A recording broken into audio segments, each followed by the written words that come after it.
오래지 아니하여 레바논이 기름진 밭으로 변하지 아니하겠으며 기름진 밭이 숲으로 여겨지지 아니하겠느냐. 그날에 못 듣는 사람이 책의 말을 들을 것이며 어둡고 캄캄한 데에서 맹인의 눈이 볼 것이며 겸손한 자에게 여호와로 말미암아 기쁨이 더하겠고 사람 중 가난한 자가 이스라엘의 거룩하신 이로 말미암아 즐거워하리니. 아멘. 오늘은 이 설교문을 다 나눠드렸죠. 참고하시면 됩니다. 근데 그 프린트 하다가 잉크가 좀 모자라가지고 어떤 거는 파란색이고 이래요. 그 다음에 박 집사님 보시는 거는 페이지가 좀 다른데, 그러니까 내용은 비슷해요. 참고하시면 됩니다. 자, 우리가 몇 주 동안 같은 맥락의 이야기를 지금 나누고 있죠. 무슨 이야기였느냐 하면 맹인이 눈 뜨는 이야기였지 않습니까? 맹인이 되라라는 말씀도 있었고, 근데 어느 순간 그 맹인이 무언가를 뭐 잘하거나 못하거나 이런 것이 없는데 맹인이 눈을 뜨게 되는 그런 이야기가 앞뒤 맥락입니다. 근데 오늘은 눈을 뜨는 부분이죠. 방금 우리가 봤지 않습니까? 18절에 그날에 어둡고 캄캄한 데에서 맹인이 눈을 뜰 것이다. 오늘 눈 뜨는 부분이죠. 눈 뜨는 이야기 이거 우리는 전래동화에서도 들었었죠. 심청전 이런 거잖아요. 신봉사 눈 뜨는 날. 그러니까 오늘 제목이 그 날인데 그 날이 신봉사 눈 뜨는 날이죠. 근데 심청전에서 신봉사는 눈을 어떻게 뜨게 됩니까, 여러분? 예? 반가워서. 아, 반가워서. 맞네요, 반가워서. 예. 우리 다 알다시피 공양미 300석 때문이잖아요. 공양미 300석 때문이고 청이가 인당수에 몸을 던졌기 때문이죠. 그래서 이제 우리가 그렇게 갸륵하게 공양미를 300석이나 바쳐야 얘기가 갑자기 생각이 안 난다. 그러니까 인당수에 몸을 던졌으니까 300석을 줬다 이건가요? 갑자기 생각 안 난다. 내가 지금 무슨 생각하고 있었냐면 우리가 300석을 바쳤으니까 눈을 떴다 이걸 생각하고 있었는데 맞나요 이야기가? 그래서 그것 때문에 인당수에 몸 던지는 거잖아요. 그거 받으려고. 어쨌든 우리에게는 그러한 어떤 쉽게 말해서 헌금을 있어야 된다. 또한 그 헌금을 마련하기 위해서 내가 몸을 던지는 어떠한 그런 수고와 나의 노력으로 인하여 아버지가 눈을 뜨게 되는 이야기니까 이것이야말로 인과율이죠. 그러니까 우리 모두가 이런 인과율 좋아하고 산단 말입니다. 그래서 어릴 때도 그런 전래동화를 들었고 아직도 기억해요. 우리 집에 그 전래동화 책이 있었는데 그 전래동화는 항상 편집이 앞부분에는 옛날 옛적에 이런 얘기가 있다라고 하고 제일 마지막 문단이 그러므로 오늘날 어린이 여러분들은 이렇게 이제 교훈 맨 끝에 그거였거든요. 그게 이제 우리 사회를 더욱 밝고 아름답게 만들잖아요, 사실. 그래서 바르게 살자는 얘기고, 더욱 노력을 하자는 얘기고, 그런데 그게 이제 인과율이었어요. 그게 율법주의였고. 근데 이제 그렇게 생각을 하다가 가만히 생각해보니까 사실 그런 모든 이야기들도 일반 계시적으로 하나님께서 무언가를 지금 말씀하고 계시는 거죠. 그러니까 너희들이 우리가 맹인인데 그 맹인이 눈 뜨게 되는 그런 날을 우리는 간절히 바라잖아요. 그래서 그 날을 굉장히 좋아한다고요. 무슨 그날. 좀 어떤 난국이 타게 되는 그날, 지금은 무언가가 좀 부족하고 실패이지만 좀 잘 되는 어떤 날, 이런 걸 막 바래서 그 날을 막 추구하는데, 그러므로 그런 좋은 날이 있기 위해서는 누군가가 인당수에 몸을 던져야 되고 아니면 300석에 해당하는 무언가가 있어야 되지 않니? 라는 이야기인 거죠. 일반 계시적으로도.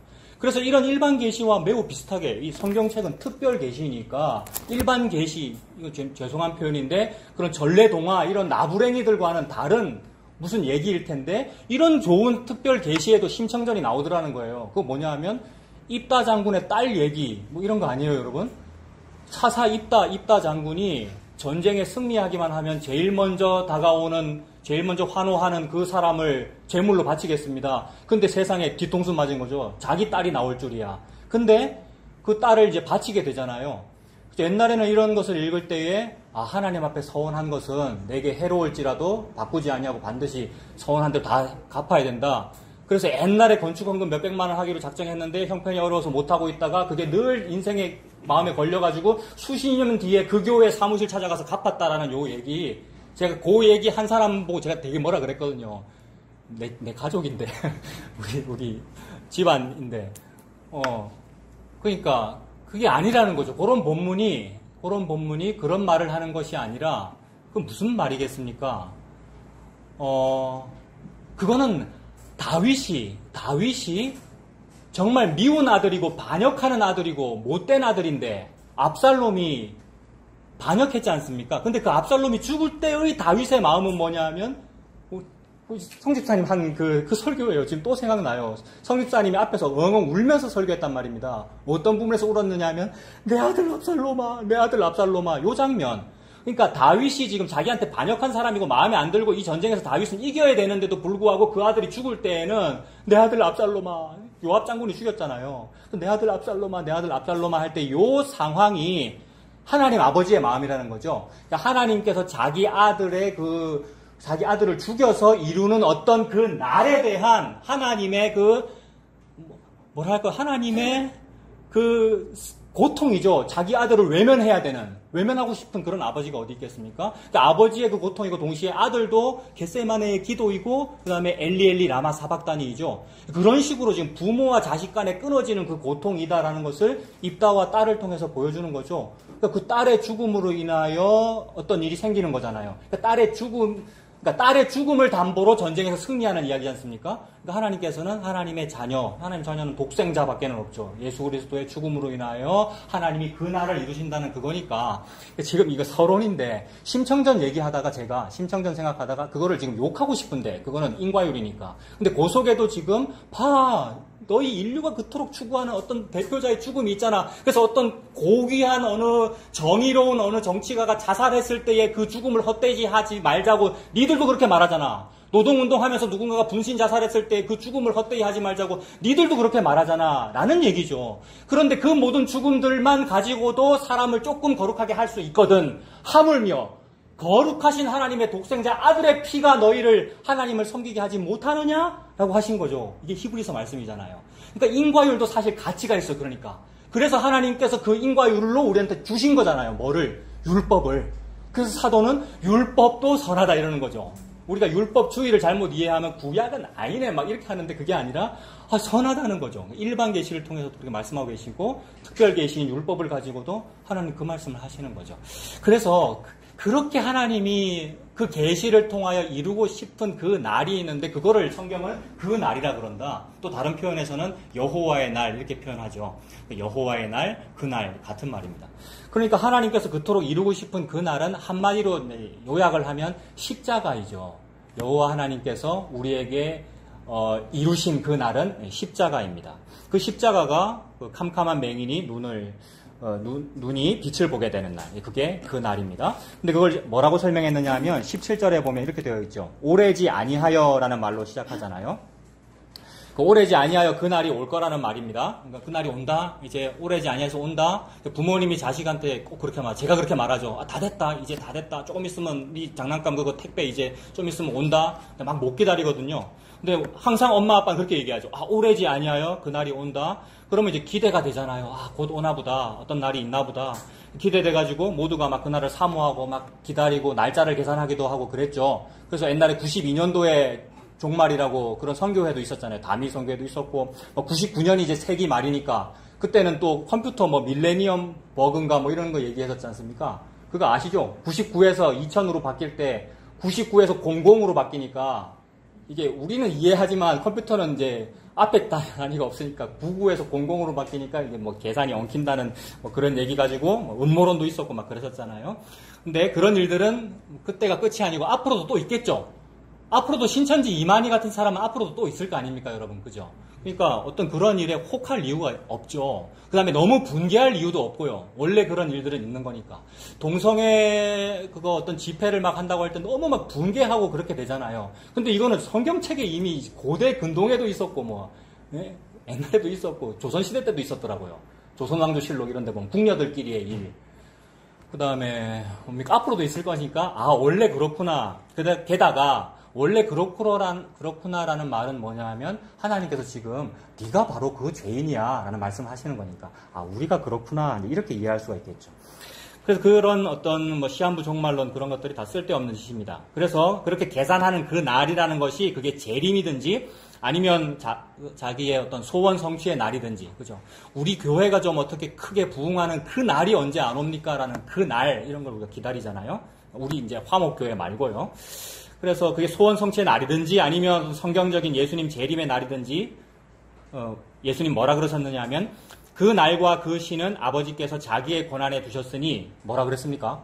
그 다음에 자기의 권한에 두셨으니 라고 하면서 예수님 뭐라 그랬습니까? 우리한테 네가 알 바 아니다 그러셨잖아요. 아니, 설교문 다 줬는데 왜 대답을 안 하셔요? 예수님 하신 말씀이 그날과 그 시는 아버지께서 자기의 권한에 두셨으니 네가 알 바가 아니다 이렇게 표현하셨잖아요. 사도행전 1장 7절에 그죠? 그래서 네가 알 바 아니다는 말이 기분 나쁜 말이잖아요, 여러분. 솔직히 그건 뭐 네가 그런 거 관심 가지고 있어? 네가 알 바 아니야라고 나한테 예수님이 그러신 거란 말입니다. 그러니까 네가 알 바 아니라는 말은 우리의 시공간 개념이 아니라는 말이죠, 여러분. 몰라도 돼 이런 뜻이기도 하고 동시에 우리의 시공간 개념으로 계산을 하니까 언제쯤일까? 이스라엘 나라를 다시 회복하심이 이때니까 이때쯤입니까? 라고 우리가 관심 가지게 되는 것은 BC와 AD로 우리가 계산했기 때문이잖아요. 그러니까 AD 1970년입니까? 85년입니까? 요거잖아요. 이스라엘 독립의 언제입니까? 뭐 또는 예수님 다시 오심이 2000년입니까? 요런 얘기들이 BC와 AD로 우리가 계산을 하는 거잖아요. 근데 하나님께서는 너희들의 그 시공간 개념이 아니야. 그러니까 여호와께는 시공간 개념이 의미가 없다는 거죠. 그래서 우리의 계산으로는요, 1000년도 지루하고 하루도 지루합니다. 맞죠? 뭐 기다린다고 생각해 보세요. 하루도 지루하고 1000년도 지루하죠. 1000년이 하루 같다고 그러시는데 둘 다 우리는 싫은 거예요. 심지어 1초도 싫잖아요. 간절히 어떤 성공을 얻고 싶은 사람은 빨리 얻고 싶지 1초도 지루할 때가 있을 수 있단 말입니다. 그 말은 우리는 못 기다린다는 거죠. 그래서 못 기다리기 때문에 우리가 하는 일이 뭐냐면 내 쪽에서 그걸 끌어당기는 거죠. 못 기다리니까. 빨리 이루어지길 바라니까 막 끌어당기는 거 아니에요. 그래서 내가 내 힘으로 당기고 갸륵함으로 당기고 종교심으로 막 끌어당깁니다. 그러니까 내가 내 쪽으로 무언가 나의 성취를 끌어당기는 것을 보고 종교적인 용어로 기도라고 그러고 그거를 이루기 위하여 이걸 좀 잘 이루어준다는 나보다 힘센 존재에게 내가 경배하는 것을 보고 종교적인 용어로 예배라고 그러고 그죠? 이런 종교는 개신교에만 있는 게 아니라 모든 종교에 다 있는 거니까 이런 걸 보고 무속신앙이라 그런다는 거죠. 우리의 민간신앙인 거죠. 우리가 개신교를 믿고 있지만 사실은 민간신앙을 그냥 믿고 있는 상태나 마찬가지더라는 거죠. 근데 그걸 종교심이라고 하더라는 거죠. 그래서 그런 종교심으로 막 기도와 예배와 종교와 집회로 막 표현을 하면서 우리가 하는 말은 뭐냐면 내가 예수님을 이렇게 잘 믿어요. 내가 예수님을 이렇게 잘 기다려요. 이렇게 표현을 하는 거죠. 잘 기다린다고 말은 그렇게 했지만 사실은 그게 무슨 표현이냐면 저는 못 기다립니다. 왜 빨리 안 해줍니까? 왜 빨리 이거 성취 안 해줍니까? 라는 말을 그렇게 한 거죠. 그러니까 당신 왜 빨리 안 해줍니까? 라는 말을 아주 갸륵하고 겸손하게 표현을 한 거잖아요. 이렇게 하고 싸움나이다 이런 용어들. 싸움나이다 뭐 이런 용어들. 조선시대 말투를 가지고 일부러 우리가 하는 것은 갸륵하고 어떤 정성스럽게 지성을 보여드리는 거죠. 지성이면 뭐 하라고 그거 보여드리는 겁니까? 지성이면 감천하려고 우리가 그렇게 보여드리는 거잖아요. 근데 그게 때를 쓰는 거더라는 거죠. 그래서 하늘 보좌를 막 흔드는 기도를 하겠다는 거잖아요, 우리가. 하늘 보좌에 도착하는 기도를 하겠다는 거잖아요. 그래서 내가 아래에서 위로 기도를 막 쌓아서 기도의 분량을 쌓아야 된다 그러죠. 그래서 기도의 분량을 막 쌓아서 하늘 문에 닿도록 하는 이 기도를 보고 창세기 11장에서는 바벨탑이라고 하더라는 거죠. 바벨이라는 말이 혼란이라는 뜻도 되고 하늘의 문이라는 뜻도 되는데 하늘의 문에 나의 혼란함을 쌓고 쌓아 닿아보겠다는 인간의 노력을 바벨탑이라고 그런다. 근데 그 바벨탑에다가 하나님께서 혼란을 부어버리는 것이요. 그게 방언이라는 통하지 아니하는 말이라고 하는 혼란을 부어버려서 니들 바벨탑으로는 안 올라가죠. 너희들의 종교, 기도, 예배로는 하늘문에 닿지 않아. 오직 야곱의 사닥다리가 이미 다 있는 사다리야. 그래서 야곱의 사닥다리를 너희들의 눈에 보이는 형태로 내가 줄게 라고 준 분이 예수님입니다. 그래서 예수님께서 이 땅에 오셔가지고 나다나엘아 이거 봤다고 네가 깜짝 놀래니? 훨씬 더 큰 일을 내가 보여줄게. 앞으로 하늘이 열리고 뭐가 열렸다는 말입니까? 바벨이 열렸다는 말입니다. 바벨탑으로 올라가고 싶었던 그 하늘의 문, 하늘이 열리고 인자 위에 천사들이 오르락 내리락 하는 것을 보리라. 내가 사닥다리 맞지? 이렇게 말씀하신 거죠. 그래서 우리는 그 예수님과 반대쪽의 일을 계속해서 하는 거죠. 그리고 하나님께서 그걸 허락하셨습니다. 예수님이라고 하는 사닥다리 반대쪽의 일을 계속 함으로써 그걸로는 안 되지라는 것을 자꾸 증언하시는 거죠. 그래서 이걸로는 안 되지가 쌓이면 쌓일수록 은혜가 커요. 내가 이만큼 죄를 많이 지었고 이 죄로는 안 되구나라는 것이 더 많이 느껴졌기 때문에 그래서 죄가 더한 곳에 이 십자가, 이 사닥다리의 효과가 더 크죠. 우와, 이게 진짜였어. 내 바벨탑이 가짜였고. 이건 혼란일 뿐이었어. 근데 이 혼란이라고 하는 똑같은 방언이 나에게 주어져서 방언이 통역되어 버리니까 난 곧 방언으로, 내 사투리로 십자가가 들려버린 거죠. 나는 갈릴리 나사렛 촌놈인데, 그러니까 나는 변방이고 이방인이고 나그네고 창녀인데 희한하게 내 용어로 들린다는 겁니다. 아람어 갈릴리 방언, 예수님이. 그 방언, 똑같은 혼란이라는 말로 들려요. 근데 그 혼란이 여전히 혼란스러워서 저 예수 저거 먹고 저 노란색 그림 있잖아요. 저기에 저 윗부분에 약간 노란빛 도는 그림이 빛에 있는 사람이 본디오 빌라도고 어두운 그림자 속에 들어있는 사람이 예수 그리스도인데, 본디오 빌라도가 볼 때는, 본디오 빌라도는 그 당시에 저게 관복이잖아요. 이렇게 저처럼 넥타이 메고 양복 입었다고요, 지금 저 사람은. 근데 그림자 속에 있는 예수는 지금 뭐 입은 겁니까? 거지 꼴의 옷을 입은 거고, 그림자 어둠 속에 있잖아요. 그러니까 너무 더럽고 냄새나고, 이거는 목수고 어부랑 어울리는 놈들이고, 사투리나 쓰는 인간이고, 예수는. 니는 참 혼란스럽다 이겁니다. 그러니까 예수가 너무 여전히 혼란스러운 거죠. 방언이 통역이 안 되니까. 예수님이 바로 나를 위한 사다리라는 것이 안 보이니까 여전히 혼란스러워서 무시하는 거예요. 무시하면서 묻기를, 예수야, 표정이 이거죠, 지금 자세가? 그 진리가 뭐냐? 이렇게 물어본 거예요. 저 그림 제목이 러시아 그 화가 니콜라이 갱가 이런 사람이 있거든요. 그 사람이 그린 그림인데 제목이 진리가 무엇이냐 이거예요. 진리가 무엇이냐? 본디오 빌라도가 진리가 무엇이냐 묻고 어떻게 했죠, 여러분? 예수님 십자가 직전에 진리가 무엇이냐? 손 씻고 뭐 책 정리하고 이랬어요. 본디오 빌라도가. 무슨 말이냐면 묻긴 묻는데 듣고자 안 한단 말입니다. 즉 니한테서 답이 나올 리가 없어 이 말인데 그냥 물어본 거예요. 그 진리가 뭔데? 하고 쥐알릭했다고요. 여러분 우리도 그래요. 우리도 우리가 늘 하나님께 뭘 묻잖아요. 기도한다는 게 묻는다는 말이고 설교 듣겠다는 게 하나님께서 뭘 답을 듣겠다는 건데 묻고 지가 좋아하는 거 아니면 안 듣습니다. 딴짓 하는 거죠. 지 손 씻고 뭐 그래요. 그래서 예수님이 여전히 혼란이 들어가는 거죠. 안 믿어지면. 그러니까 이게 얼마나 은혜인지 예수님이라고 하는 그 말이 다른 나라 사투리로 들리지 않고 내 말로 들린 것이 그분이 내 말이 돼서 내게 오셨다는 거잖아요. 그러니까 말씀이 육신이 되어 우리한테 오셨다는 거잖아요. 그래서 그렇게 우리한테 오시는 거지 우리가 그 예수님이라는 진리를 끌어당긴 것이 아니더라는 겁니다. 그래서 막 그걸 끌어당기겠다고 하늘 보좌를 흔드는 기도를 막 하고 하니까 용기가 생기고 자신감이 생기죠. 내가 흔들면 보좌가 흔들리는 것으로 느껴지니까. 그래서 용기가 생기고 자신감이 생기니까 그걸 보고 믿음 좋네 이랬고 그걸 보고 성령이 충만하네 이랬고 이렇게 용기가 너무 크고 믿음이 좋다 보니까 이런 사람이 뭐라 그러냐면 하나님 이거 응답 안 해주면 나한테 죽어 이렇게 말하는 목사도 있었잖아요. 그러니까 이렇게 말하는 이런 믿음 좋은 이런 상태를 보고 우상숭배라 그런다는 거죠. 내가 신을 내 쪽으로 끌어당길 수 있는 힘이 나에게 있으면 그게 우상숭배란 말입니다. 그러므로 하나님이 지금 우리한테 네가 알 바 아니다라고 말한 그 말씀은 우상숭배하지 말라는 말이죠. 제가 이 꼬르를 많이 쓰잖아요, 여러분. 오늘도 지금 알 바 아니다라는 것은 이 꼬르 뭡니까? 우상숭배하지 말라 같은 말이죠, 여러분. 그럼 또 이 꼬르 뭐예요? 우상숭배하지 말라는 말은 무슨 뜻입니까? 예수님 믿으라는 거네요. 우상숭배 반대는 예수님입니다. 근데 예수님 안 믿는 거는 전부 우상숭배죠. 저는 종교가 무교인데요. 그게 우상숭배잖아요, 여러분. 그죠? 그러니까 근데 예수님을 믿어도 금송아지를 믿으면 그게 우상숭배고, 또 예수님을 안 믿어도 그게 우상숭배고, 여러분. 그러니까 우상숭배하지 말라라는 말의 반대말은 예수님 믿으라는 거죠. 또 이 꼴은 뭡니까? 잘 기다려라는 말이죠. 잘 기다려라는 말을 오늘 29장 17절에는 뭐라고 표현했어요? 오래지 아니하여라고 표현했네요.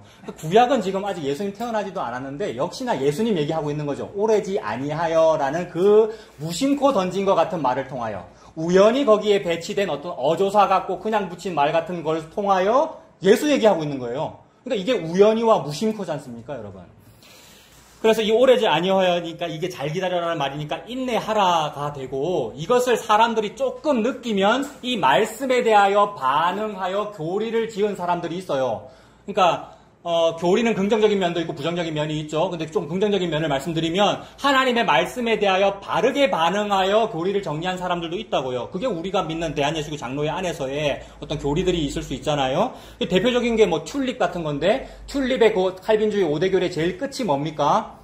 자, 성도 견인이잖아요. 성도의 견인인데 성도 견인이라는 말은 견고할 견자, 인내할 인자인데 이거는 그러면 내가 힘을 내어 여기 말씀대로 잘 기다려야 된다, 인내해야 된다 이 말이 아니라 이 견인이라고 하는 것은 예수 그리스도가 견고하고 예수 그리스도가 인내한다는 뜻입니다. 그래서 예수님은 우리를 대하여 일체 오래 참으심을 보이사 이랬잖아요. 성경 여기저기에. 그래서 그 일체 오래 참으심을 보고 인내라고 그러는 거죠. 그래서 예수님이 인내해요. 이 인내하시는 일에 실패를 안 해요. 예수님이. 우리 모든 사람들은 실패한단 말입니다. 그러므로 70번씩 7번이라도 용서하려다가 중간에 못해요. 우리는 어느 정도 참을 인자 씁니까? 3, 4번, 7번이나 하신대요. 세상에. 믿음 좋으시네요. 3, 4번 못해서 살인 나는 거잖아요. 근데 3, 4번만 하면 살인을 면한다 그런다는데 예수님은 아니래요. 70번씩 7번이래요. 그 말은 뭐냐면 니들이 그렇게 70번씩 7번까지 잘 참아라라는 얘기가 아니라 예수님이야말로 70번씩 7번이라도 이 말은 7과 7이니까 영원을 말하는 거죠. 영원히 참는 예수님이 인내고 그 인내하시는 일을 결코 실패하지 아니하시고 견고하고 이루신다를 견인이라고 하는 거죠. 그러므로 그 견인이라고 하는 이름을 가진 예수가 사람 속에 불가항력적으로 들어오면 그 사람은 견인해 이 말이에요. 그러니까 이거는 내가 참아야 되고 내가 경고해야 된다라는 말인데 동시에 예수님이 들어와서 끌어당기는 거니까 마치 예수님이 레카차가 되어가지고 나를 견인해가는 것과 같다 이렇게 설명을 하는 거죠. 그래서 복음을 전하시는 목사님들께서 이 견고할 견자, 인내할 인자를 가지고 엉뚱하게 레카차 얘기를 한단 말입니다. 레카차 견인차잖아요. 견인차의 견인과 이 견인은 한자가 다를 거 아닙니까? 근데 요 한자가 다르지만 같은 말이에요, 아니에요? 같은 말이잖아요. 근데 요거 가지고 이 예수님 십자가 복음이 싫은 사람은 뭐라고 욕하겠습니까? 아, 이 무식한 인간 한자 다른데 이러는 거란 말입니다. 요게 방언이 안 통한 거라고요, 여러분. 너무 놀라워요. 이게 방언이 통하면 아 맞네 같은 말이네 이렇게 돼요. 한자가 달라 전혀 달라요. 이거 원어로 막 분석하면 전혀 다를 거 아니에요. 그런 거예요. 그래서 고 인내하라 이 말입니다. 인내하라 이 말은 그러니까 예수님 믿으라는 말이죠. 예수님이 우리 안에 들어오면 그게 인내잖아요. 고 인내하라는 말이에요. 잘 참아라 이 말은 예수님 믿으라는 말이죠.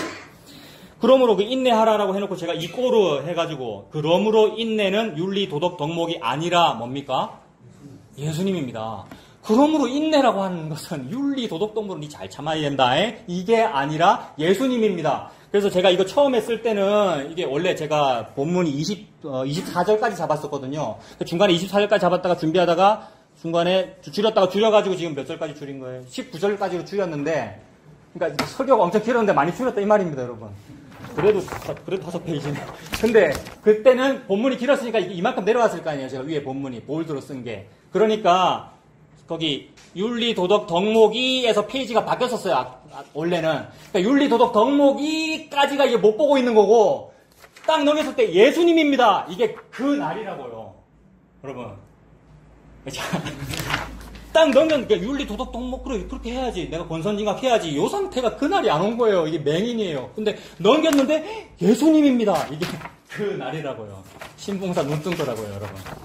설교 다 했는데 들으셨으면 이게 끝인데 예수님입니다. 이게 그 날이에요. 그래서 그 날을 현현하신 거예요. 여호와께서 이거 하실 필요 없어요. 근데 너무 하고 싶으신 거예요. 왜냐하면 자기 아들 자랑하고 싶어가지고.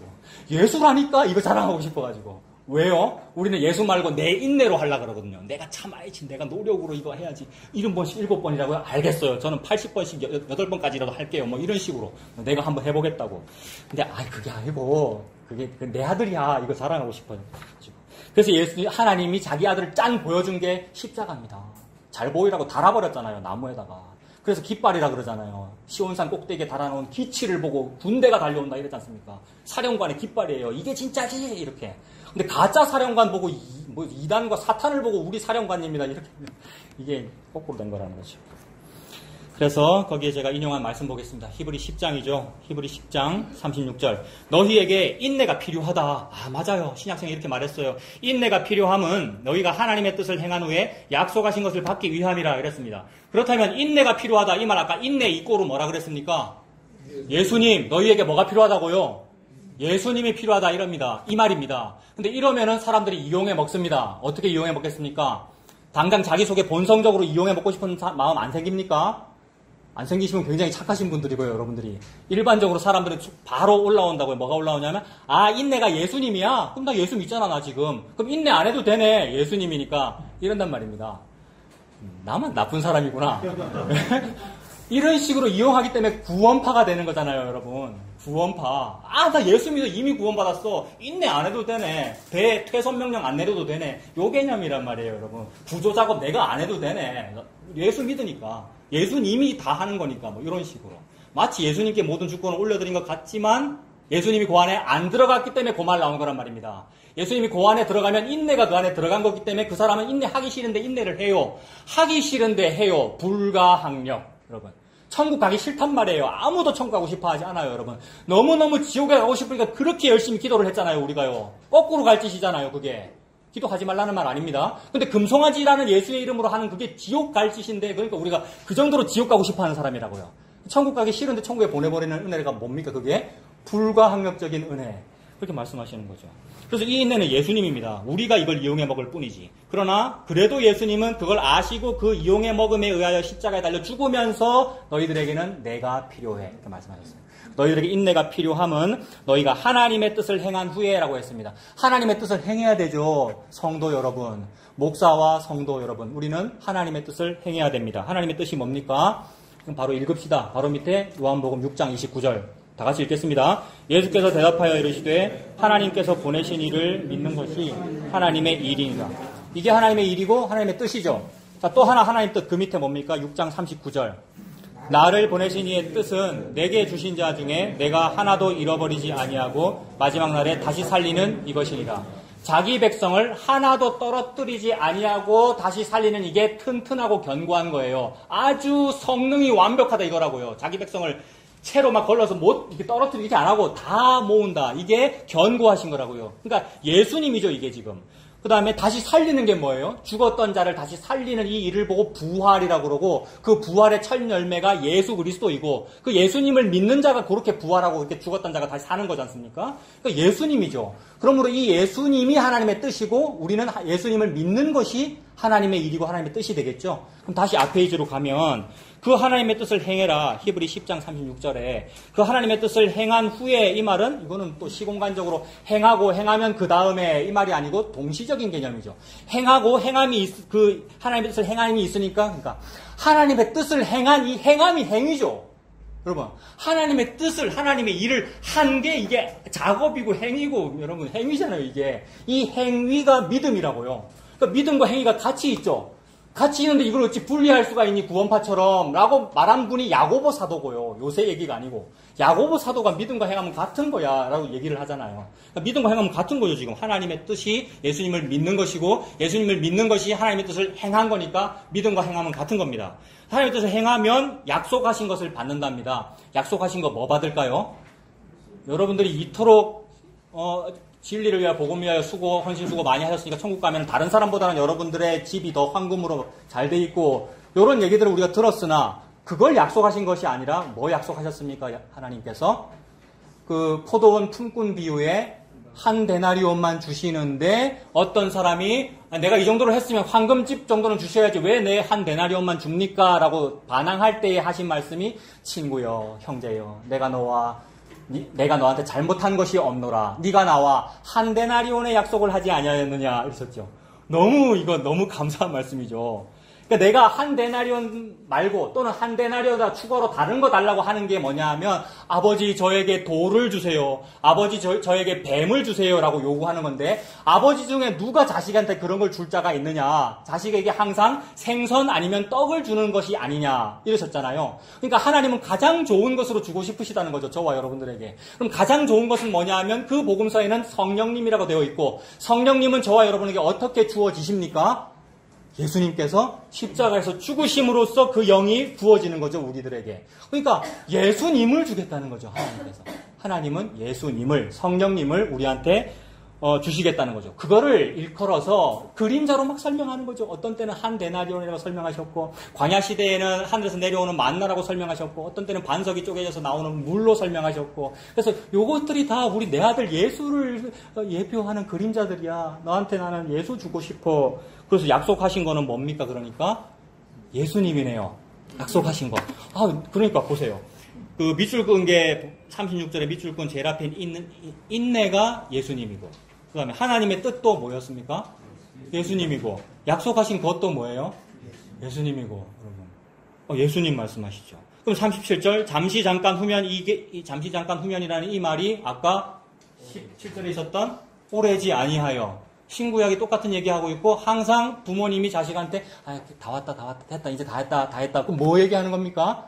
예수가 너한테 왔다 이 말이죠. 그래서 예수님께서 이 땅에 오셔서 하신 말씀이 회개하라 천국이 여기 왔다. 그러니까 그러니까 원래 번역은 이거거든요. 회개하라, 천국이 여기 왔다. 이게 번역이거든요. 그러니까 내가 여기 와놓고 천국이 왔다. 이렇게 말씀하셨다고요. 예수님이 여기 왔다는 거죠.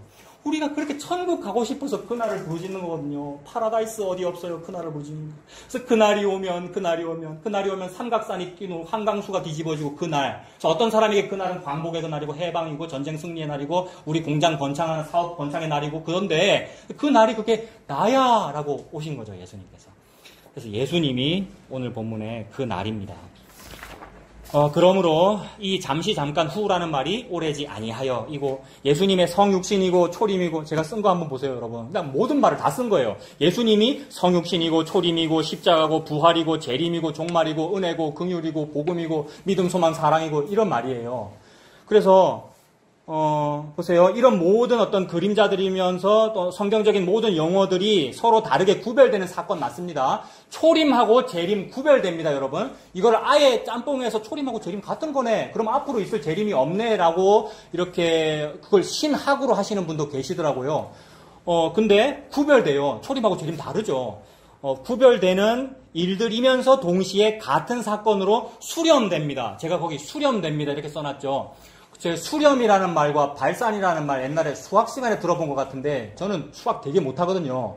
수렴 발산이라는 말 들어보셨죠? 네, 그러니까 그게 이런 거였죠. 그러니까 수렴은 이렇게 모아지는 거고 발산은 이렇게 벌어지는 게 발산 아닙니까? 그죠? 나중에 우리 집사람한테 물어봐야 되겠다. 미적분 이런 거 집사람한테 물어봐야 되는데. 그러니까 수렴은 한 점으로 모아지는 거고 발산은 확 펼쳐지는 겁니다. 근데 성경이 그렇더라는 거죠. 구약 성경은 어마어마하게 많은 얘기들이 있잖아요. 39권이나 되고 선지자도 너무 많고 제사장도 너무 많고 왕들도 너무 많고 그래서 이 많은 이야기들이 여러 부분과 여러 모양으로 막 있었고 이 사건도 있었고 저 기적도 있었고 이런 기록도 있는데 그 모든 것들이 점점 역사가 계시가 점진적으로 점점 가서 한 점으로 모아지더라. 그래서 한 점으로 모아지는 사건이 예수 탄생이고 그래서 예수 탄생 그 즈음에 6개월 전에 태어난 사람이 있으니 그 사람이 세례 요한이고 세례 요한이 장성하더니 이 모든 수렴의 점을 한 점으로 모아가지고 저렇게 하더라는 겁니다. 보라 세상 죄를 지고 가는 하나님의 어린 양이로다 이랬으니까 요게 수렴의 어떤 방향성이죠. 그러면 세례 요한은 선지자잖아요. 그래서 백성들이 막 오랫동안 갈급하다가 드디어 구약적인 이사야 같은 엘리야 같은 사람이 나타났다라고 그랬잖아요. 그러니까 엘리야 맞아요. 세례 요한이. 그러면 구약의 모든 선지함을 자기에게 모아서 요렇게 가리켰으니까 요게 수렴이라고요. 그죠? 그러므로 방금 얘기했던 성육신, 초림, 십자가, 부활, 구약의 전부 다가 서로 다른 사건이면서 동시에 한 사건으로 수렴되어서 다시 수렴된 다음에 예수로부터 다시 발산되는 거죠. 어떻게 발산되느냐 하면은 마태복음, 마가복음, 누가복음, 요한복음, 요한계시록, 사도들의 기적, 무슨 초대교회로 막 발산되는 거죠. 그래서 여러 가지 사건이 있으니까 이 발산 중에 하나가 나중에 재림도 있겠죠. 그 재림도 여기서 이제 발산된 거라고요. 그러니까 요 초림과 재림은 분명히 다른 사건이 맞아요. 앞으로 재림이 있을 겁니다. 그래서 오늘 우리가 십자가로 그날을 보고 있지만 그날이 재림의 그날이기도 하죠. 우리는 그날을 기다리죠. 그래서 재림이나 초림이나 예수 복음 안에서 다 같은 거네. 나 그거 믿어요. 이러는 바람에 재림을 안 기다리는 것은 소망이 없는 거죠. 어떻게 살까 이 세상 앞으로 소망이 없어서 여러분. 근데 그게 아니고 분명히 발산되었으므로 다른 사건이 맞아요. 근데 요 개념도 이런 식으로 수렴되었습니다. 발산되었습니다는 요 개념도 아까 하나님이 우리한테 말씀하신 네가 알 바 아니다라고 하는 그 시공간에서 개념에서 설명했기 때문에 그런 거예요. 그러니까 설명이 안 된다 이 말입니다. 우리의 시공간으로 설명을 하려면 BC와 AD로 설명을 해내야 하잖아요. 그러니까 BC로 설명하려니까 여기서는 이렇게 시작돼서 이쪽으로 수렴된 겁니다. 왜 이쪽으로 수렴됩니까? 이게 BC 고대고 신석기고 청동기고 철기고 AD 0년이야라고 하려니까 이렇게 수렴되는 거잖아요. 그 다음에 AD 0년이야 1년, 2년, 3년, 1977년이야 2020년이야라고 하려니까 방향이 이렇게 가는 거잖아요. 그러니까 우리가 수렴, 발산 이렇게 표현했지 사실은 하나님의 시공간이라는 말은 없습니다. 왜냐하면 시공간이 필요 없으신 분이니까. 하나님은 영원이시니까. 그럼 하나님의 영원이라는 개념에서는 이게 뭐겠어요? 수렴, 발산이. 수렴, 발산이 아니고 모든 게 십자가로부터 또는 모든 것이 십자가로부터 이렇게 되는 거죠. 그러니까 앞뒤가 없는 거죠. 그렇기 때문에 요 시공간이 없는 요 개념을 보고 네가 알바 아니고 예수님 믿어라. 내 아들 예수가 중심이고 시작이고 알파와 오메가야. 이 말씀하신 거죠. 그러므로 그 아들 예수님이 저와 여러분의 눈에 보이는 형태로 나타나서 십자가에 깃발로 달린 것을 그 날이라고 하고, 또는 이걸 가지고 뭐 크로노스, 카이로스로도 막 말할 수 있잖아요. 그런 설교 너무 많이 들었잖아요. 그래서 물론 내가 안 믿다가 못 믿다가 믿어진 그 순간도 그날이라고 할 수 있겠죠, 여러분. 그날이 뭐 카이로스로, 크로노스로 다가왔어요. 저 그거 뭔지 잘 모르겠어요. 교회 다닐 때 많이 들어보셨죠, 여러분? 그런 식으로 내가 다가온 그것도 그날이라고 할 수 있고, 동시에 재림도 이제 그날이 되겠죠. 그래서 결국 다 십자가 얘기하는 거라는 거죠. 재림하시면 하나님께서, 그러니까 예수님께서 재림하시면, 야, 그동안은 내가 십자가 얘기했는데 지금부터는 내가 이제는 부활이야. 재림이잖아. 부활이야. 이러면서 뭐 다른 얘기를 하겠습니까, 예수님이? 재림하셔도 십자가를 증언하시는 거죠. 봐, 십자가가 맞았지라는 뜻으로 재림하시는 거란 말이에요. 그러니까 십자가가 맞았으니까 안 믿은 사람은 지옥이고 믿은 사람은 구원이야 라고 그때 말씀하실 거란 말입니다. 그러니까 재림도 십자가를 얘기하고 있는 거 맞죠? 그러나 같은 거라고 하면 안 되죠. 분리되는, 분명히 구별되는 것이니까. 그래서 우리가 기다립니다. 재림을. 아멘 주 예수여 오시옵소서라고. 저 하늘에 서쪽 하늘 무슨 이상한 구름만 떠도 혹시 우리 주님 타고 내려오시는가 바라봅니다. 이런 찬송가 가사도 있잖아요. 그 소망으로 우리가 기다리는 거죠. 그래서 우리 시공간에 있기 때문에 이게 말로는 설명이 안 된다 이 말입니다. 그래서 이 말로는 설명이 안 되니까 이것도 역시 교리를 만드시는 훌륭한 신학자들께서 이 표현을 했죠. 우리는 이미와 아직 사이에 살고 있습니다. 이렇게 말했죠. 나는 오늘 아침밥 이미 먹었습니다. 그런데 아직 아침밥 안 먹었습니다. 이게 말이 안 되는데 하나님은 그게 맞다는 얘기잖아요, 지금. 그래서 시공간을 초월하는 표현입니다. 그래서 제가 전에 한번 표현한 거는 이렇게 표현한 거죠. 거기 대괄호 있잖아요. 대괄호. 종해서 말이라고. 그러니까 예수님이 오셨고 십자가 지셨고 부활하시고 그게 종이고 그게 초림인데, 예수님 오시면 초림인데 그게 종말이었다는 거잖아요. 예수님 그러셨잖아요. 그게 마지막이라고. 예수님이 마지막이잖아요. 그러니까 종하고 시작됐는데 나의 시공간에서는 종하고 시작돼가지고 AD 30년, 1977년, 뭐 2020년 말 이렇게 될 거라고요. 그렇죠? 나는 1977년에 태어났고 중간에 여러분들 다 거기 계시고 그 사이에 살고 있죠. 그러니까 이미와 아직 사이. 근데 이 모든 걸 다 합하여 마지막이라고 한다. 종말이라고 그런다. 그런 거죠. 그래서 우리의 시공간에서는 이제 겨우 요렇게나마 한번 표현을 해본 거라는 거죠. 그러니까 어떤 말로도 표현하기가 어렵기 때문에 말을 많이 할수록 꼬입니다. 또 서론을 또 말을 많이 했네요. 말을 많이 할수록 꼬이는 건데. 그러니까 말을 많이 할수록 꼬이니까 딱 한마디만 하면 됩니다. 뭐라 그러면 됩니까?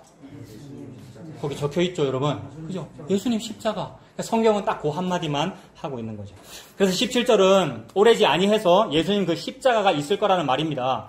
그 레바논이 밭이 될 거리라 이렇게 표현했는데 17절에 그죠? 그 레바논이라고 하는 것은 솔로몬이 성전 지을 때 무슨 나무로 성전을 짓습니까? 레바논의 백향목으로 바다로 수운해 와가지고 짓는단 말이에요. 그러니까 레바논은 지금도 레바논 국기가 뭐죠? 이라크 국기 비슷하게 생겼는데 가운데에 뭐가 있죠? 어마어마한 백향목이 딱 있단 말입니다. 그러니까 백향목이 나라의 상징인 거죠. 아름드리 막 이런 나무. 근데 그런 놀라운 백향목 숲이 있는 나라가 논밭이 돼버릴 거다. 이 말이니까 이거를 우리식으로 사자성어로 하면 상전벽해. 그죠? 또는 천지개벽, 경천동지할 일. 앞으로 경천동지할 일이 있을 거다. 이 말이죠. 오래지 아니하여. 사람들은 그 말 들으면 간절 기다리잖아요. 우리 이스라엘의 독립을 말하는 거구나. 우리 교회의 부흥을 말하는 거구나. 근데 그 전부 다 어떤 작은 사건들이며 전부 다 어떤 부차적이고 그림자적인 사건들이었고 하나님은 가장 큰 일, 어마어마한 경천동지 일, 그 일은 내 아들의 죽음이야. 이렇게 말씀하신 거죠. 그래서 레바논이 밭이 될 거야. 이 말은 예수님의 십자가를 말씀합니다. 그래서 경천동지할 일이라고 했는데 하늘과 땅이 알 일이잖아요. 경천동지니까 막 떨리면서 알아먹을 일이잖아요. 하늘과 땅이. 그래서 이사야 1장 2절에 이 이사야가 지금 이사야서를 우리가 읽고 있잖아요. 이사야가 1장 2절에 뭐라 그랬냐면 하늘이여 들으라 땅이여 귀를 기울여라. 그러니까 하늘도 알고 땅은 또 안다. 게다가 짐승들도 안다. 근데 내 백성은 맹인이라서 못 알아듣는구나. 그 말은 못 알아듣는 그 사람 알아듣게 하려고 못 알아듣는 말을 하는 거지 않습니까? 그죠? 그래서 그때 그 하늘과 땅을 이제 얘기를 해요. 천지는 알고 짐승은 아는데 사람은 그거를 모릅니다. 그래서 그 모르는 그게 맹인이죠. 그 예수님의 십자가가 상전 벽해임을 못 봅니다. 못 보면 못 볼수록 십자가의 어떤 빛이 더 커져요. 그러니까 못 보면 못 볼수록 빛이 더 밝아요. 그러니까 내 죄가 크면 클수록 은혜가 더 커요. 내가 이렇게 못 보는 사람인데, 내가 이렇게 죄만 짓는 사람인데 세상에 이렇게 죄만 짓기 때문에 나는 죄에 대하여 부자거든요. 죄만 짓고 못봄이 크고 못봄이라고 하는 부유함이 나에게 너무 많다고요. 이걸 보고 부자라 그런다고요. 이게 많으면 많을수록 돈도 많을 확률이 커요. 세상에서 약삭 빠르기 때문에. 이게 많으면 많을수록 자기 자존심이 크고 가시가 많다고요. 그래서 우리가 가시 부자 아닙니까? 그래 이런 부자는 천국에 들어갈 수가 없는데 낙타 바늘기 통과하는 것처럼. 근데 하나님으로서는 다 하신 일화가 이루어져 버리면 세상에 내 같은 게 구원을 얻네요가 되니까 죄가 많을수록 은혜가 더 크죠. 요걸 말한 사람이 사도 바울. 나는 죄인 중에 괴수 중에 괴수인데 이 말은 예수 믿는 사람을 죽였으니까 내가 복음 믿는 사람을 내가 죽여놓고 이제는 내가 복음을 전하고 있으니까 너무 안 어울리는 일이고 말도 안 되는 죄인이란 말입니다. 근데 이 죄인인데 내가 그러면 그럴수록 은혜가 더 큽니다. 그래서 은혜가 헛되지 아니합니다. 이렇게 표현을 했죠. 그러므로 못 보면 못 볼수록 십자가의 어떤 그 빛이 더 커져요. 빛이 더 밝아져요. 그래서 맹인에게 그 빛이 더 밝아져가지고 눈을 뜨게 되면 그게 생명입니다. 그래서 맹인이 못 본다고 또는 어떤 불신자가 못 알아듣는다고 우리가 전도하려고 알아듣기 쉽게 하려고 또는 그래서 이제 잘 전도하려고 우리 자녀가 못 알아서 잘 설명하려고 또 불신자 전도 잘하려고 십자가 외에 더 좋은 거를 하나님은 말씀하지 않더라는 거죠. 그 십자가 외에 더 좋은 게 뭡니까? 우리가 보통 사용하는 것이 교과서 읽고 계시네요. 그러니까 그거 뭐예요? 전도 폭발 방법론 뭐 이런 거잖아요. 자녀 교육 방법론. 여기 교육학 전공하신 분도 계시지만 그 뭡니까? 교육학 요새도 그런 거 하는지 모르겠는데 발달 단계에 따른 교육 이론 뭐 이런 거 있죠. 그래서 요런 수준에게는 요렇게 말해야 되고 요런 수준 요렇게 말해야 되는데 복음은 이런 애한테도 십자가 얘기하고 그죠? 늙은 분한테도 십자가 얘기하고 여러분 주일학교 설교 한번 들어보세요. 복음 전하는 분의 주일학교 설교를 들어보라고요. 우리는 그 11시 예배 들으면 안 돼. 주일학교 설교 들어야 돼. 너무 좋아. 막 너무 그냥 십자가만 얘기해요. 그거잖아요. 하나님이 그렇게 하신다는 거죠. 십자가가 가장 좋은 것이기 때문에 그렇죠. 사람들은 다 발달 단계에 따라서 내한테 지금은 나한테 요게 필요한데요. 그게 이제 뱀 달라는 거고 돌 달라는 건데 하나님은 가장 좋은 것으로 주시지 아니하겠느냐 이랬으니까 성령님을 주시는 것이고 예수님을 주시기 위하여 십자가만 말씀하시죠. 자, 그것이 상전벽해였습니다. 그거를 신약에서 한번 찾아볼게요. 거기 적어놨죠. 상전벽해를 마태복음 17장에서 찾으면 그 귀신 들린 아이 얘기네요. 예수님이 그 귀신 들린 아이의 귀신을 꾸짖으셨네요. 이에 예수께서 꾸짖으시니 귀신이 나가고 아이가 그때부터 나으니라. 이때의 제자들이 조용히 예수께 나와 이르되 우리는 어째서 귀신을 쫓아내지 못했습니까? 이르시되 니들 믿음이 작은 까닭이다. 진실로 너희에게 이르노니 만일 너희에게 믿음이 겨자씨 한 알만큼만 있어도 이 산을 명하여 여기서 저기로 옮겨지라 하면 옮겨질 것이요 또 너희가 못할 일이 없으리라. 내가 딱 명령했는데 금정산이 바다가 돼버렸어요. 그러면 이게 상전벽해죠. 믿음이 작아서 요걸 못하는데 믿음이 겨자씨만큼만 있으면 요걸 한다는 얘기니까 지금 상전벽해를 말씀하고 계시는 거 맞습니다.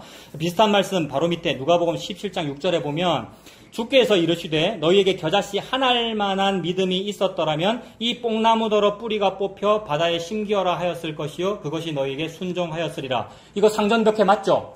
뽕나무가 바다에 상전벽해 비슷한 개념이잖아요.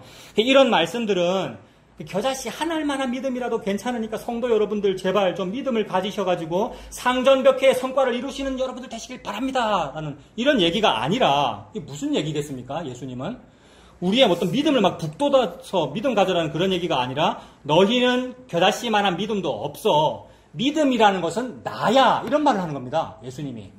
믿음이라는 것은 나야. 믿음이라는 건 나에게 있어. 이거 아까 말한 것 같은 거예요. 믿음, 소망, 사랑은 나에게 있어. 인내는 나야. 인내는 네가 인내하는 게 아니고 인내는 나야. 믿음은 나에게 있어. 내가 상전벽해를 이룬다라는 말씀을 예수님이 이렇게 하신 거죠. 그래서 나 예수가 믿음 없는 너에게로 들어간 것이 상전벽해야. 그러니까 예수님이 어떤 사람한테 들어가면 안 되거든요, 여러분. 예수님이라고 하는 생명의 그 씨는 죽은 우리에게 들어오면 안 돼요. 왜냐하면 우리는 예수라는 씨는 싫고 내 남편, 그 세상의 생명, 그 생명이 아니고 생존이었는데 세상의 복, 그거를 나의 어떤 생명의 씨앗이라고 여기고 그거를 받기를 원했단 말입니다. 이걸 창녀라 그러고요. 우리가 남의 씨를 원했다 이 말이라고요. 그래서 나는 그런 어떤 남자의 씨를 받은 적이 없는데요 라고 말하는 사람이 마리아예요. 그래, 내가 너 알아. 네 동정녀가 내가 알아. 근데 성령으로 잉태되는 거야 하니까 죽음의 씨앗이 내 안으로 들어온 적이 없고 생명도 들어온 적이 없는데 예수님이, 나는 죽음인 상태인데 예수님이 내한테 들어와 버린 상태를 보고 성육신이라 그러잖아요. 그걸 성탄이라 그러고요. 그러니까 예수님 십자가 지려고 오신 거잖아요. 그게 그 날이죠. 그러니까 예수님이 내 안에 들어오신 거. 그 들어오시면 그 사람은 겨자씨만한 믿음이라도 있습니다. 그 사람은. 그게 겨자씨만한 믿음이 있는 거예요. 그걸 보고 상전벽해라 그러는 거죠. 즉 아들이 태어날 수 없는 나에게 나는 낳은 적도 없는데 아들이 태어났다를 보고 상전벽해라 그런다고요. 그래서 이사야서는 구르지 못한 여자여, 잉태하지 못한 여자여, 너는 노래 많이 불러라. 애 많이 낳은 어떤 여자보다 네가 낳은 사람이 훨씬 많다 이랬습니다. 그 예수님 믿었다 이 말이라고요. 예수님을 믿으면 예수님을 낳은 것처럼 여겨지는 거예요.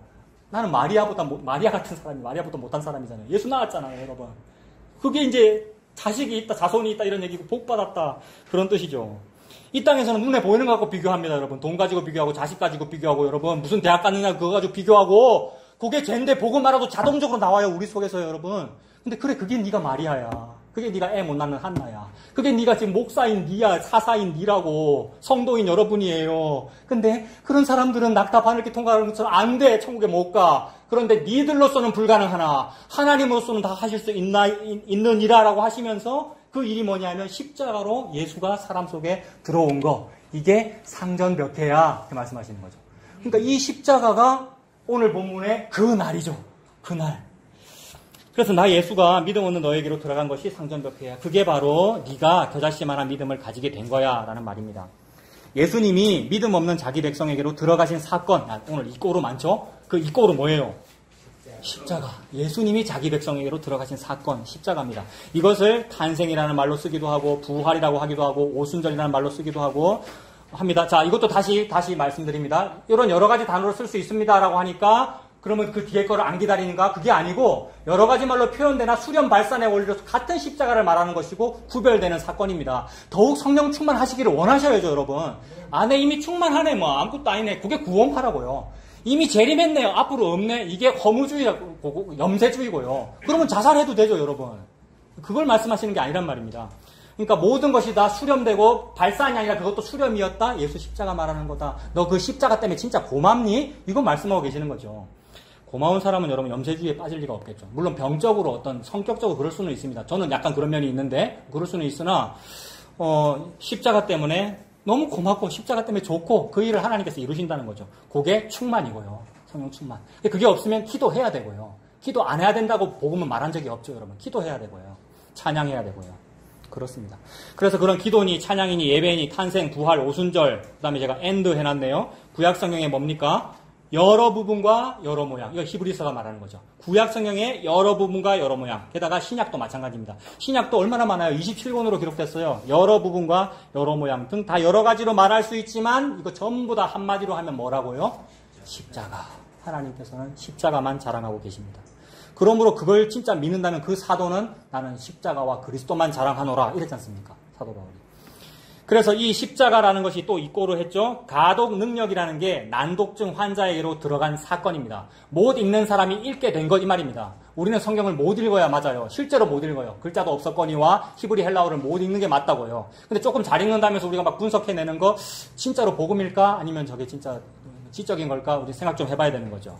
가독 능력이 난독증 환자의 나에게로 들어왔기 때문에 지금 세종대왕의 이 훈민정음으로 우리가 읽는 거잖아요. 읽기만 하면 또 답니까? 알아먹었다 이 말이 가독 능력이잖아요. 가독 능력. 그리고 이게 이제 맹인 개념에서는 뭡니까? 빛이 맹인에게로 들어온 거. 그래서 보게 된 거. 그게 오늘 보면 18절입니다. 18절이 뭐였습니까? 그 날에 못 듣는 사람이 책의 말을 들을 것이며. 그죠? 가독 능력이 난독증에게, 그러니까 못 듣는 사람에게, 읽지 못하는 자에게 들어갔다. 그래서 여러분, 맞아요. 실제로 책을 손에 들고 읽고 있어도 못 알아들은 사람이 이디오피아 내시인데, 가독 능력이 빌립의 전도로, 즉 예수 그리스도로라는 말이잖아요. 전도로라는 말은. 예수님에 대한 선포로잖아요. 그러면 능력이 들어갔죠. 가독 능력이. 그래서 예수 믿게 되는 그 얘기지 않습니까? 어둡고 캄캄한 데에서 맹인의 눈이 볼 것이다. 그게 그 날이다. 예수님 십자가다. 이렇게 말씀하시네요. 그래서 우리가 지금 이런 책의 말을 듣고 있습니다. 우리가 실제로 지금 그 성경책을 알아듣고 있어요. 맹인에게 빛이 비추인 것이고 이게 최고의 복입니다.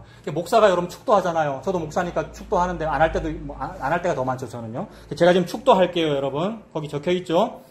민수기 6장 24절. 여호와는 내게 복을 주시고 너를 지키시기를 원하며 여호와는 그의 얼굴을 내게 비추사 은혜 베푸시기를 원하며 여호와는 그 얼굴을 내게로 향하여 드사 평강 주시기를 원하노라. 이거죠. 이게 구약의 제사장의 축복 기도문이잖아요.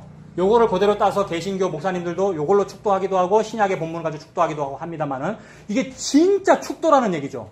우리가 좀 이렇게 어떤 기존 질서에 대해서 닭살 돋는 있어가지고 이런 말 들으면 저 고리타분한 거 이랬는데 진짜였다고요. 이게 여호와는 내게 복을 주시고 너를 지키시기를 원하며 여호와는 그의 얼굴을 내게 베푸사 은혜 베푸시기를 원하며 여호와께서 얼굴빛을 여러분에게 베푸셔서 얼굴빛을 요렇게 하겠다는 거잖아요. 근데 하나님은 얼굴빛 요렇게 했다 그랬습니다. 이사야한테. 그래서 이사야가 탄식하잖아요. 이제 나는 우리 야곱 집에 대하여 얼굴빛을 가리우시는 여호와를 저는 기다려요. 그게 언제예요? 그루터기만 남는 때다. 십자가다. 이러셨잖아요. 그러니까 십자가라는 그 일이 쫄딱 망하는 마헬살랄 하스바스라는 거죠. 이사야의 아들 이름. 그러니까 이 쫄딱 망하는 그 일이 십자가니까 십자가에서 예수님이 당한 일이 뭐냐 하면 자기 아버지로부터 얼굴 외면당했다 이 말입니다. 그래서 얼굴빛을 가려버린 거예요. 죽여버렸다는 거잖아요. 원수가 지 아들이래요 세상에. 자기 아들을 죽이는데 놔뒀다는 거죠. 이게 엘리 엘리 라마 사박다니 예수님께서 그 일인데 그 일을 하나님께서 그 일 때문에 나에게는 그 얼굴빛을 내게로 향하여 드사 이게 복이잖아요. 그러니까 이 저주를 예수께서 나무에서 받으시고 복은 나에게로 온 그 일이 그게 그 날이다. 그게 십자가다. 이렇게 설명하시는 거죠. 그래서 여호와는 그의 얼굴을 내게 비추사 은혜 베푸시길 원하며 여호와는 그 얼굴을 내게로 향하여 드사 평강 주시기를 원하노라. 그러니까 빛이 맹인이 나에게 비추인 것이고 이게 최고의 복이었습니다. 이게 복의 전부죠. 그러니까 요런 해석으로 모든 본문을 다 보면 다 같은 말이더라고요. 그러니까 요 말이니까 한 데나리온 받은 사람이 다른 거 더 달라고 못하는 게 맞구나 이건 거죠. 모든 걸 다 줬으니까 내 아들 독자의 생명을 줬는데 이거 말고 더 안 줘요. 나는 새벽부터 열심히 일했는데 말이 안 되는구나 이제 이렇게 해석이 되는 거죠. 네. 자 그리고 그 다음 그 인용도 보십시오. 이사야 54장 8절이잖아요. 밑줄을 제가 많이 그어놨는데 너무 재밌어요. 그 밑줄이 전부 무슨 뜻인지 한번 보셔요. 그러니까 내가 넘치는 진노로 이랬는데 넘치는 진노가 뭡니까? 하나님의 넘치는 진노가 저와 여러분들 눈에 잘 보이라고 어떤 산 꼭대기에 딱 세워진 게 있어요. 십자가잖아요. 넘치는 진노가 십자가입니다. 사람을 십자가로 죽인다, 나무에 달아 죽인다, 저주받았다는 뜻이잖아요. 이렇게 하면 내가 죽여라는 여호와의 분노의 어떤 폭발인데 그 분노와 진노를 한 곳에 싹 때려 박은 게 십자가라고요. 누구한테? 자기 자신한테, 자기 아들한테.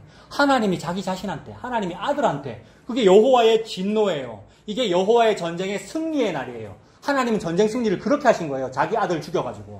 근데 자기 아들 죽을 때 그 자기 아들이 죽음으로써 그 싸움에서 원수의 머리를 밟아 이긴 거죠. 예수님께서. 그래서 십자가 죽으심이 십자가의 부활이잖아요. 그 부활이 바벨론의 왕, 원수, 리오야단, 사탄의 머리를 밟아 이긴 원시복음이고요. 뱀의 머리를 밟으리라 요 얘기. 이게 진노였어요. 자기 아들한테 쏟으신 거예요. 그러니까 넘치는 진노가 십자가죠. 그 다음 밑줄은 뭡니까? 내 얼굴을 너에게서 잠시 가렸으니. 이게 뭡니까? 방금 다 얘기했죠. 엘리 엘리 라마 사박단이니까 이거 십자가죠. 그래서 여러분 이 십자가인데 근데 구약에서는 역사적 배경적으로 여러 부분과 여러 모양으로 뭐로 나타난 거예요? 이 얘기를 해야 돼요. 이사야서니까. 구약에서 잠시 가렸다 요 말은 아수르한테 침공받았다. 바벨론한테 멸망해서 70년 포라 생활했다. 더 옛날로 가면 애굽에 종살이했다. 또 뭐 광야에서 힘들었다. 뭐 이런 얘기들 잠시 가렸으나 요게. 근데 그 모든 것이 전부 수렴돼서 무슨 얘기라고요? 십자가, 그죠? 십자가 얘기하려고 하나님께서 그 모든 역사적 사건들을 일으키신 것이고 열심히 하나님의 열심으로 지금 십자가로만 수렴하고 계시는 거죠. 발산하고 계시고. 그래서 얼굴을 잠시 가리신 것은 엘리 엘리 라마 사박단입니다. 십자가입니다. 그 다음에 영원한 자비는 뭡니까? 영원한 자비와 제일 앞에 있는 넘치는 진노는 정반대말이죠. 정반대말인데 정반대의 이 사건이 한 자리에서 함께 벌어진 사건 십자가죠. 심판과 구원이 한 자리에서 한꺼번에 벌어진 사건 십자가입니다. 그래서 영원한 자비가 십자가에서 펼쳐졌죠. 영원한 자비로 너를 긍휼히 여기시리라. 너를 긍휼히 여기는 그 사건이 뭡니까? 십자가죠. 그래서 긍휼히 여기려고 하나님께서 레위기를 그렇게 재미없게 쓰셨잖아요. 레위기는 산비둘기는 요렇게 해라, 재물은 요렇게 해라, 무슨 짐승은 요렇게 해라, 소는 요렇게 씻어라. 그게 전부 무슨 말이에요? 제사 제도란 이런 거야 라는 것을 통하여 제사 제도가 있어야만 너와 내가 너를 긍휼히 여길 수 있어 라는 말을 한 거란 말입니다. 근데 그 긍휼은 원하지 아니하고 제사 제도를 원했단 말입니다. 그래서 요 제사 제도라는 법을 요렇게 잘해야 되지, 손을 씻을 때는 요렇게 씻어야 되고, 이 정결 예식 여러분, 코로나 물론 손 씻어야 됩니다만은 옛날 정결 예식 여러분, 그래서 요렇게 잘해야 이게 진짜 제사야라고 하고 있는 거죠. 긍휼은 없고. 근데 하나님은 그런 계시를 통하여 맞아, 네가 긍휼을 때문에 어떤 재물이 죽는 제사가 있어야만 해라는 것을 열심히 발산하셔서 수렴한 자리가 십자가. 그 십자가의 예수 그리스도가 바로 그 제사 제물이다라는 것이니까 이 제사 때문에 긍휼이라고 하는 화목 제사가 있는 거죠. 예수님의 그 십자가 죽으심. 그래서 유튜브에 올려놨다고 했잖아요, 여러분. 어린 양을 보라. 근데 그 검색어를 양 잘 봐라라고 제가 일부러 그렇게 해놨어요. 그렇게 해야 검색이 돼요. 양 잘 봐라. 그래서 양 잘 봐라라는 요 말이 이중적인 표현이거든요. 예? 그러니까 야, 저 양 저거 귀한 재산인데 저거 잃어버리지 않게 잘 봐. 이 뜻이거든요. 양 잘 봐라 이 말이. 근데 그 이중적인 뜻이라고요. 잘 봐라, 잘 지켜라, 제사 제도를 잘 지켜, 율법 잘 지켜라는 뜻도 되면서 동시에 잘 봐라 이 말이에요. 쳐다보라고요. 맹인 눈 떠라 이 말이라고요. 그래서 구레네 사람 시몬이죠. 그 사람이 이게 이제 실화를 바탕으로 쓴 어떤 소설인데, 구레네 사람 시몬이 저 아들한테 양 잘 봐라, 양 잘 봐라, 놓치면 안 된다라고 계속 했는데 결국 나중에 깨닫고 십자가를 보면서 얘야 양 잘 봐라 이랬어요. 양 보라고. 십자가의 예수가 양이라 이 말이죠. 이게 긍휼이잖아요. 그동안 내가 안 놓치려고 했던 이 율법과 이 제사를 가지고 하는 건 긍휼이 아니구나. 나의 종교심이었구나. 근데 예수님이 제물이 되어 내가 저 예수님을 제물로 바친 게 되었군요. 이걸 보고 헌금이라 그러고 십자가라고, 아니 11조라 그러고 내가 예수님을 하나님께 바친 게 되었어요. 나는 그런 적이 없는데. 그래서 그 양이 이제 예수님인 거죠. 그래서 그 예수님 때문에 제사가 완벽하게 이루어졌으니까 이건 단 한 번만 있습니다. 이 제사를 다시 하면 안 되죠, 여러분. 이 제사를 다시 하면 안 돼요. 우리가 예수님 믿고 복음이라는 이름으로 이 제사를 다시 해요. 그게 가톨릭이잖아요. 우리도 그러더라고요, 여러분. 그러니까 은혜를 헛되이 받으면 다시 어떤 예수를 다시 들여서가 아니고 영단번에죠. 자, 그래서 그게 긍휼입니다. 너를 긍휼히 여기리라라는 말이 그 뜻이죠. 그 다음에 구속이라는 말에도 밑줄이 있네요. 이 구속, 십자가가 구속이죠. 십자가에서 예수님께서 피를 흘림으로써 그 피가 뭐냐 하면 예수님의 피가 절대화폐입니다. 절대화폐. 경제관념에 그런 게 있대요. 뭐 절대화폐도 있고 상대화폐가 있다. 우리 인간 사회에서의 경제학에서는 절대화폐가 뭡니까? 황금. 금이 절대화폐잖아요. 그 금을 어떤 한국은행 이런 데 딱 넣어놓고 그 금에 대하여 상대적으로 종이에 찍어낸 것을 보고 상대화폐라 그러는 거 아닙니까? 그래서 모든 은행은 사실 여러분 거짓말 하는 겁니다. 실제로 금을 보유하고 있지 않으면서 종이에다가 발행하는 거잖아요. 근데 이것이 거짓말인데도 유지가 되는 것은 이걸 적절하게 수요 공급을 적절하게 하기 때문이죠. 근데 이게 빵꾸가 나는 순간 어떻게 됩니까? 붕괴되겠죠. IMF니 무슨 뭐 인플레이션, 디플레이션 뭐 그런 거 있잖아요. 근데 그 개념도 일반 계시였어요. 봐라, 너 그 세상에 내가 절대화폐, 상대화폐 그 개념을 내가 만들어놨지. 이건 내가 뭐 설명하고 싶은 거냐 하면 진짜로 저 하늘에 절대화폐라는 게 있어. 절대화폐로 뭔가를 주고 사는 거야. 이 얘기하고 싶은 거예요. 너가 어째 가짜화폐를 가지고 상대화폐 가지고 그거 많다고 지금 복권이라고 그러고 있니? 진짜 절대화폐가 있어. 저 하늘나라의 진짜 절대화폐는 자기 아들의 피입니다. 하나님은 자기 아들의 피 주고 우리를 산 거예요. 예수님께서 피 주고 샀다 요 말이 구입했다라는 말이고, 구입했다라는 말의 성경적 용어가 구속이죠. 같은 구자거든요. 구입했다 이 말이거든요. 예수 피 주고 우리를 샀죠. 보아스가 재산 많이 주고 모압 여인 룻을 샀죠. 이거를 보고 뭐라 하죠? 기업 물을 자라고 하죠. 이게 기업을 돈 주고 산다는 뜻이잖아요. 그러니까 재산을, 어떤 집안의 모든 부채와 채무와 채권을 다 산다는 거죠. 근데 채권은 없고 채무만 있어, 우리들은. 여러분, 우리는 채권은 없고 채무만 있는데 그분이 그거 다 알면서 이걸 샀다고요. 빚을 샀다는 말이죠. 뭐 주고? 피 주고. 절대화폐를 쓰신 거예요. 그러니까 이것도 너무 놀라워요, 여러분. 절대화폐, 이 큰 절대화폐가 있는데 우리는 상대화폐 가지고 아둥바둥하고 있구나. 근데 이것도 또 사실 어떤 결론이 아닙니다. 상대화폐 가지고 계속 아둥바둥 해야 됩니다. 그렇게 하라 그러셨거든요. 왜요? 땀을 흘리고 먹을 거 먹어라 이랬었잖아요. 그러니까 상대화폐 때문에 우리가 돈 벌려고 이렇게 하는 거잖아요. 이건 해야 되는 거 맞기는 해요. 구속이 그 뜻이었습니다. 그 다음에 여호와라고 했어요. 여호와에 또 밑줄 그었어요. 여호와는 십자가 아닌 것 같은데 근데 여호와도 십자가입니다. 여호와라는 말 뜻이 뭐죠, 여러분? 나는 이다 라는 뜻이죠. 여호와는 비동사입니다. 원래 주어는 없고 동사 안에 주어에 해당하는 말들이 들어있기 때문에 히브리어가. 그래서 이건 그냥 비동사예요. 이다 라는 뜻이라고요. 있다, 이다 이 뜻이죠. 예수님께서 이 땅에 오셔서 비동사를 쓰셨어요. 그거를 사도 요한이 알아먹고 일부러 비동사로 예수를 표현한 것이 나는 길이다. 나는 빛이다. 나는 진리이다. 그러셨다고요. 그래서 그것을 딱 축약하면 이 모든 것이 다 한 점으로 수렴된다 그랬지 않습니까? 나는 십자가이다. 언제 그랬습니까? 나다나엘 보고 천사들이 내 위에 오르락 내리락 하는 것을 보리라. 십자가라는 사닥다리 말씀하시는 거잖아요. 내 위에 나는 십자가이다. 그러니까 하나님이 여호와라는 말을 통하여 십자가를 말씀하고 계시는 거예요. 구약에는 그것이 뭔가 잘 안 보이는 듯 보인다고요. 그러니까 이름을 물어봤는데 이름을 말씀해 주셨는데 못 알아듣잖아요. 이름을 묻는다는 말은 못 본다는 얘기지 않습니까? 우리가 모세가 여호와께 이름 묻잖아요. 그랬더니 이름을 말씀해 주셨어요. 여호와라고. 나는 이다라고. 근데 마치 다 말씀 안 해주신 것 같이 느껴져요. 그래도 그거 다 하신 거예요. 계시하신 거예요. 그 나는 이다라는 것이 무엇인지를 표현하신 분이 예수님이고요. 그래서 나는 이다라는 그 여호와라는 말씀, 글자, 문자, 로고스가 육신이 된 분이 예수님. 그 예수님이 여호와이고 예수님이 십자가에서 여호와임을 드러내신 거죠. 여호와라는 말 밑줄 그어서 그게 십자가다. 너무 맞는 말이에요. 그 다음에는 밑줄에 뭐가 있습니까? 말씀. 이미 다 얘기했죠. 말씀이 로고스죠. 그게 십자가고요. 십자가로 수렴되어 설명된 거죠. 여호와의 말씀은 십자가에서 다 이루어졌습니다. 그래서 이 밑줄 하나하나가 전부 다 십자가고 그것이 심판과 구원으로 설명이 되었죠. 오늘 보면 또 19절 보면 그래서 그날이 되면 이제 겸손한 자가 은혜 받는데요. 겸손한 자, 가난한 자가 은혜 받는다 그랬어요. 오늘 19절 본문에.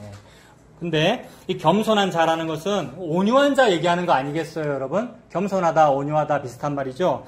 그 다음에 그 19절 본문에서는 겸손한 자라는 말과 가난한 자라는 말은 같은 말입니다. 한번 보셔요. 19절에. 겸손한 자에게라고 했고 바로 뒤에 가난한 자가 이랬지 않습니까? 같은 사람 말하는 거죠.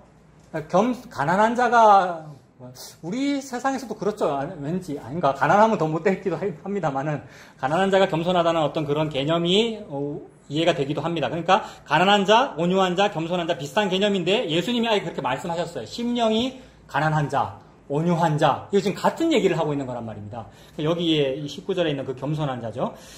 그러니까 근데 가만히 보면 그 팔복에 나오는 그런 얘기들은 결국 예수님을 말씀하시는 거죠. 네가 그렇게 온유해야 된다. 네가 그렇게 인내해야 된다. 네가 겸손해야 된다라는 말로 문자는 그렇게 되어 있으나 아까 그 인내하라는 말과 같아요. 우리가 아니고 예수님이 그렇다는 거죠.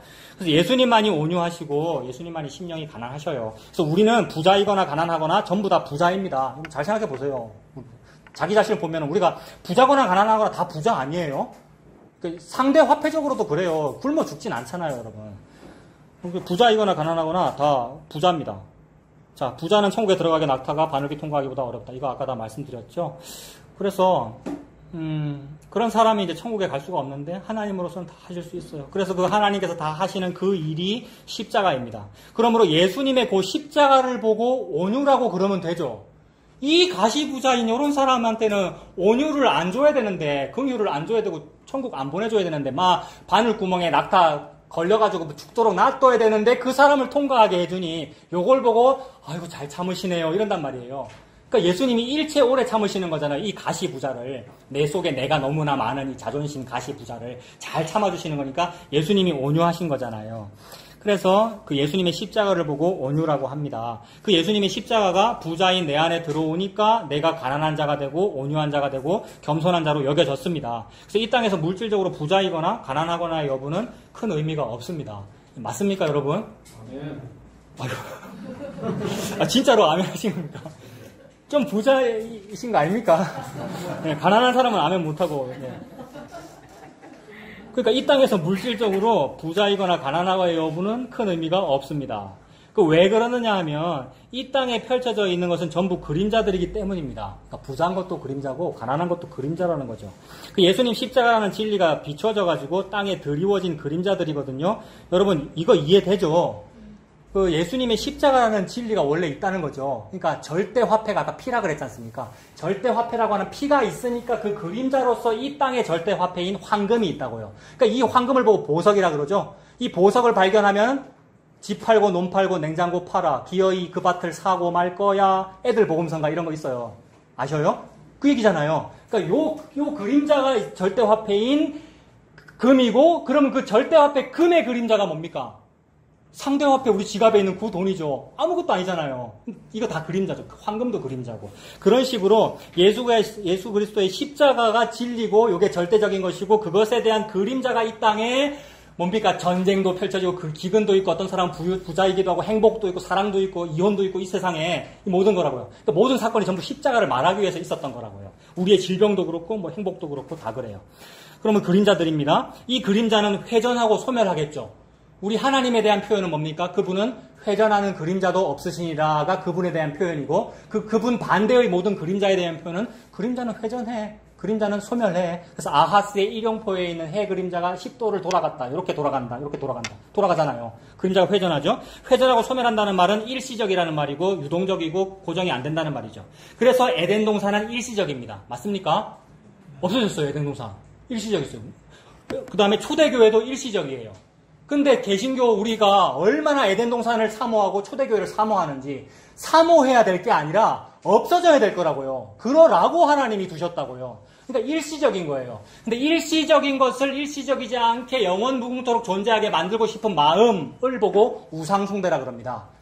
석가모니 불상이 나무로 만들거나 무슨 뭐 종이로 만들어 두면은 바람에 날리고 일시적이겠죠. 그래서 영원히 존재하게 만들려고 어떻게 만듭니까? 금으로 만드는 것이고 뭐 돌로 만드는 것이고 세워두는 것이고 고정해두는 거잖아요. 근데 무슨 범어사 이런 데서 이게 흔들려가지고 자꾸 떨어지면 됩니까? 열심히 기와불사하고 헌금 모아가지고 안 흔들리게 만들어야 될 거 아닙니까? 안 흔들리게 고정하고 싶고 영원무궁토록 만들고 싶은 마음이 우상숭배라고요. 우리가 예수님을 그렇게 믿으면 어떻게 되겠어요?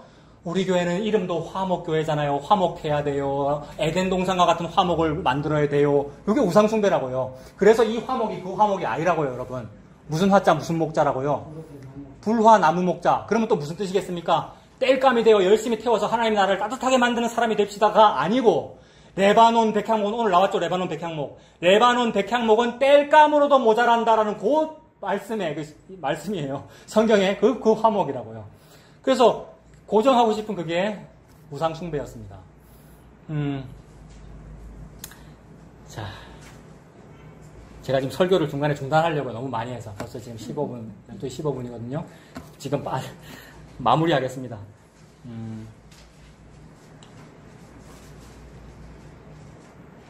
에덴 동산은 일시적이고 초대교회는 일시적인데 얼마나 많은 사람들이 초대교회를 회복합시다, 초대교회로 돌아갑시다. 그래서 교회의 모든 프로그램들 가만히 보면 초대교회를 회복하자는 프로그램들이에요.